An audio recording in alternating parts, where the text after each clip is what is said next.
आपने धन्ना भगत का नाम सुना है। जाट परिवार में उनका जन्म हुआ, खेती क्यारी का वो काम करते थे, छोटे से धन्ना। देखना भक्ति किसको कहते हैं। इसीलिए मैं कहता हूं बचपन में बच्चों को साथ में लाया करो, जिससे बच्चे आपके आपसे ज्यादा डिवोटी हो सकते हैं, भगवान की समर्पित हो सकते हैं। एक पंडित जी आए, त्रिलोचन पंडित जी, तीर्थ करके आए थे, दाढ़ी वाड़ी बड़ी हुई थी, संत वेश में थे। तो धन्ना भगत उसमें आयु ज्यादा थी नहीं, 4-5-6 साल के रहे होंगे, 7 के रहे होंगे, एग्जैक्ट एज तो नहीं बता सकता, लेकिन 5-6-7 इतनी एज रही होगी। अब वो महात्मा जी को, वो ब्राह्मण ही थे त्रिलोचन पंडित जी, लेकिन वो दाढ़ी वाड़ी बड़ी थी, तीर्थ करके आए थे, तो ऐसा लगता था जैसे संत हैं। तो उन संतों को वो संत समझ के उनको प्रणाम करता था, उनको नमन करता था। पंडित जी वहां मंदिर में ठहरे हुए थे, तो वो क्या करते थे, नित्य सालिग्राम का पूजन करते थे। क्या करते थे? सालिग्राम का पूजन करते थे। और ये धन्ना उनके पास जाकर बैठ जाता था और वो दर्शन करता था, छोटा सा बालक जाके उन पंडित जी को देखता कि ये पूजा कर रहे हैं। 2-4 दिन बाद जब पंडित जी जाने की बात करने लगे, तो धन्ना ने कहा कि अपने ठाकुर जी हमको देके जाओ। पंडित जी बोले नहीं, तू बच्चा है, तू कहां सेवा कर पाए। बोले कुछ नहीं, हम खूब करेंगे सेवा, पर ये ठाकुर जी हमें देके जाओ। अच्छा, कोई भी व्यक्ति, आजकल तो ये एक प्रचलन चल गया है कि हम भगवान को दे देते हैं गिफ्ट में, ऐसा नहीं करना चाहिए, पर कौन रोके। आजकल सालिग्राम को कैसे पंडित जी दे, उनका हृदय कांप गया कि हम अपने भगवान को कैसे दे सकते हैं। ना ना ना, हम नहीं देंगे, कैसे दे दे। अब वो बच्चा जिद करे कि मुझे तो चाहिए ही चाहिए। अब माँ बाप ने भी मना किया, हम जाट आदमी हैं, हम पे खेती क्यारी से फुर्सत नहीं है, हम पे ठाकुर जी की पूजा आती नहीं है, ये तो ये काम ब्राह्मणों का ही ठीक है, वो पूजा पत्री सब अच्छे से ढंग से करते हैं, हमसे नहीं बन बनेगा ये। हम तो दूर से ही प्रणाम कर ले, नमन कर ले, भजन कर ले, याद कर ले, यही पर्याप्त है। बोले नहीं नहीं, मुझे तो ठाकुर सेवा चाहिए, जिद करके बैठ गए। गांव वाले लोगों ने कहा पंडित जी क्या करोगे। बोले क्या करें, समझ में नहीं यार, ठाकुर जी तो नहीं दें। बोले ऐसा मत करो, बालक को बहकाना कोई बड़ी बात थोड़ी है, कोई उपाय करो जिससे बालक भी बहल जाए और ठाकुर जी की सेवा में उससे अपराध भी ना हो। बोले ठीक है। तो एक नदी पे स्नान करने के लिए गए और वहां से बहुत काला सा मोटा सा एक पत्थर उठा लाए, और पंडित जी ने क्या किया, उसे ऊंचे पे बैठाला, पत्थर को ऊंचे स्थान पे उसको बैठाला, और वो जो थे पहले से जो प्रमुख जिनकी पूजा वो करते थे, उन्हें नीचे बैठाल दिया। पूजा कर रहे थे वो बालक, फिर आकर रोने लगा, महाराज जी ये हमें भगवान हमें चाहिए, भगवान हमें चाहिए, भगवान जी हमें दे दो, हमें दे दो। तो अब देखा 2 भगवान है, एक नीचे बैठे हुए, एक ऊपर बैठे हुए। तो बोले पंडित जी ठीक है, अच्छा बता कौन से भगवान चाहिए। बोले कौन से मतलब। बोले एक तो राजा भगवान है और एक सेवक भगवान। बोले राजा भगवान सेवक भगवान कौन से। बोले जो नीचे बैठे हैं तो सेवक है, ऊपर जो बैठे हैं वो राजा है। तो बालक बुद्धि में कहा कि मैं क्यों सेवक भगवान लूंगा, मुझे तो देव तो राजा भगवान देव, मैं तो राजा भगवान की पूजा करूंगा। और यही पंडित जी चाहते थे, वो असली सालिग्राम देना नहीं चाहते थे, क्योंकि असली सालिग्राम देंगे और ये पूजा पाठ नहीं करेगा तो इसे अपराध लगेगा। इसलिए उन्होंने वो पत्थर उनको दे दिया, वो भगवान सालिग्राम थे ही नहीं। लेकिन इसके बाद भी पंडित जी ने एक बात कही।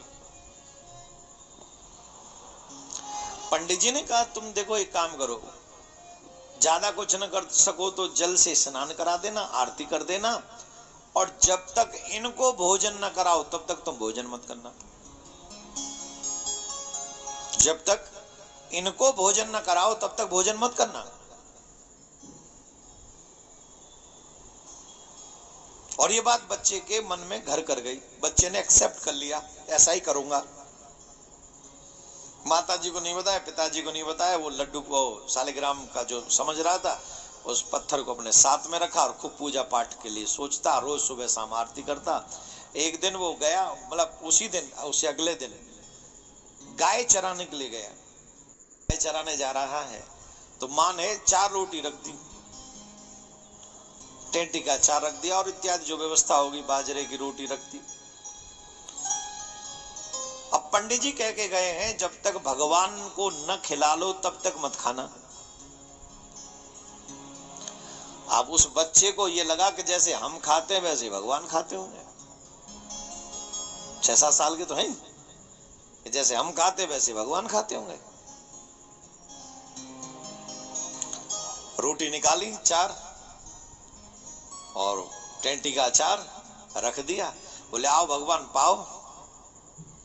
अब बैठा रहा, सुबह से दोपहर, दोपहर से शाम, भगवान नहीं आए।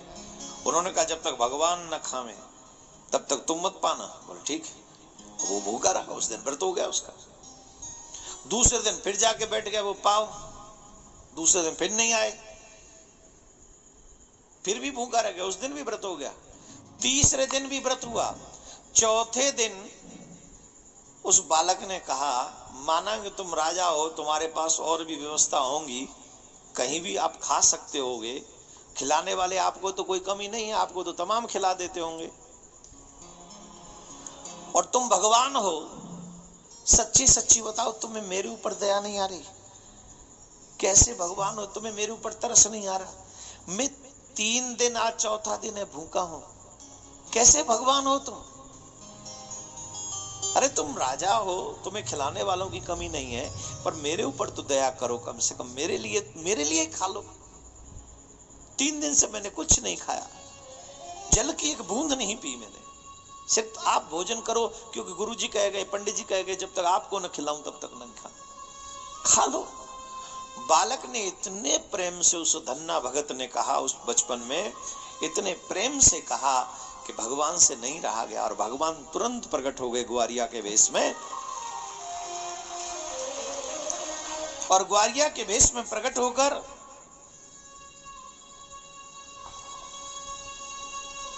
भगवान ने कहा, ला भैया भूख लग रही, ला लेके।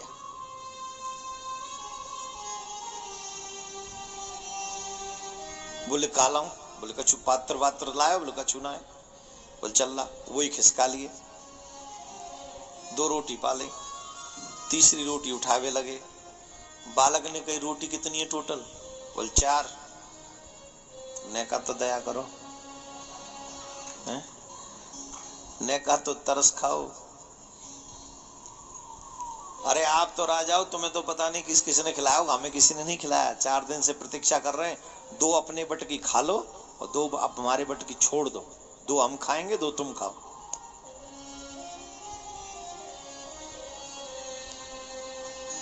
बोलो राधे राधे। भगवान ने 2 रोटी खाई और 2 रोटी धन्ना ने खाई। उसी में से यह है प्रेम भगवान का, भक्तों का प्रेम भगवान के प्रति। अब ऐसे कुछ दिन चलते रहे, बीच में जाके काशी में आए, वो दीक्षा भी ले ली भगवान की, भगवान के कहने से।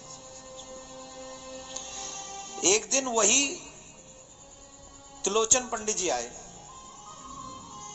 तो तब तक धन्ना भगत 14-15 साल के हो गए थे, हष्ट पुष्ट हो गए थे। तो एक दिन धन्ना भगत से जब मिले वो, तो उन्होंने कहा, अरे वाह धन्ना, वाह भाई, बड़े अच्छे हो गए, अब तो बड़े तिलक विलक लगा लिए तुमने। बोले गुरुजी की दीक्षा ले ली है, तो इसलिए अब सब बड़ी कृपा है भगवान की। बोले अच्छा एक बात बता, वो ठाकुर जी कहाँ हैं जो हमने दिए थे तुम्हें? बोले ठाकुर जी घर में थोड़ी बैठे हैं। तो बोले ठाकुर जी तो गैया चरावे गए। ध्यान से सुनना, एक द्वापर युग में माँ यशोदा की गैया, बाबा नंद की गैया कन्हैया ने चराई, भगवान ने चराई। एक कलयुग में धन्ना भगत की गैया गोविंद ने चराई। इसी कलयुग में चराई है। जो लोग कहते हैं ना भगवान नहीं है, यहां वो बात सिद्ध हो जाती है, नाच न जाने आंगन टेढ़ो। हृदय में शुद्धता है नहीं, पवित्रता है नहीं, भगवान के विषय में जानकारी नहीं, मिलना चाहते नहीं, ऊपर से इसी कलिकाल में भगवान धन्ना भगत की गाय चराते इसी कलिकाल में। पंडित जी पूछ रहे हैं, अरे वो भगवान कहाँ है? बोले भगवान घर में थोड़ी बैठे, तो भगवान तो गैया चरावे गए। अब पंडित जी बोले, बाबरी, कैसी बाबरी बात कर रहे हो? भगवान को गैया चराते होंगे, भगवान तो मंदिर में ही बैठे। अरे बोले तुम्हारे भगवान होंगे मंदिर में, हमारा भगवान तो गैया चरा रहे हो। बोले सांची? बोले हाँ। वो मुंह मिला के लाई, कहां तेरे भगवान? चलो चलो। धन्ना भगत उन पंडित जी को लेके गए जो पंडित जी थे ठाकुर जी प्रेम से लिए थे। अब पंडित जी ने पूछी, कहां है तेरे भगवान? बोल तुम्हें दिख रहे ना वो ठाड़े वहां पेड़ के नीचे, गैया वो चल रही, देखो बोले। पंडित जी बोले पागल बना रहे हो, मुंह तो कोई ना दिख रहा यहाँ गैयान के सिवाय। अरे यही है, देखो तो सही, गैयान के पीछे तो ठाड़े। पंडित जी को ये विश्वास हो गया कि इसको तो दिख रहे हैं पर मुझे नहीं दिख रहे। पंडित जी रोने लगे, चीखने लगे। पंडित जी ने कहा कि मेरे से क्या अपराध हो गया? मैं तो नित्य सालग्राम की पूजा करता हूं, आप मुझे दर्शन नहीं दे रहे और आप इस बालक को दर्शन दे चुके।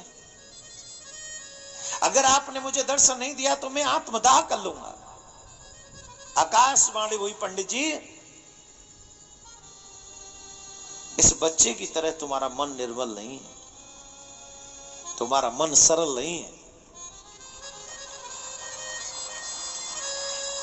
जब इस बच्चे की तरह तुम्हारा मन निर्मल हो जाएगा तो मैं तुम्हें मिलूंगा। बोले कैसे होगा मेरा मन निर्मल, कृपा करके बताओ। बोले अगर तुम मुझे देखना चाहते हो तो इस भक्त धन्ना को अपनी गोद में बिठा लो, तुम्हें मैं अभी दिखता हूं।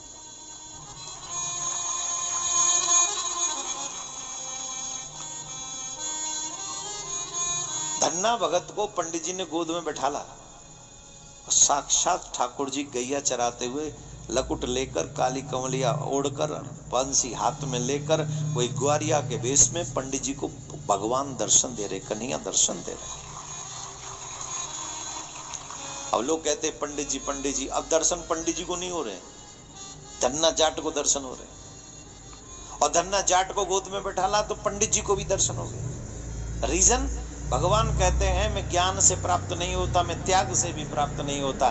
जिनका मन निर्मल होता है, जिनका भाव श्रेष्ठ होता है, मैं भाव से प्राप्त होता हूं। तुमने क्या छोड़ा ये फर्क नहीं पड़ता, तुमने कितना बुक पढ़ लिए, कितने ज्ञान कर लिया है, इससे भी फर्क नहीं पड़ता। लेकिन तुम्हारे हृदय में भगवान के प्रति कितना भाव है, कितनी श्रद्धा है, इससे बहुत बड़ा। राधे राधे मित्रों, आप सुन रहे हैं भक्त और भगवान की कहानी। इसमें आपको सुनाया जा रहा है भक्त प्रेम और भक्ति से भगवान को भी पा लेते हैं।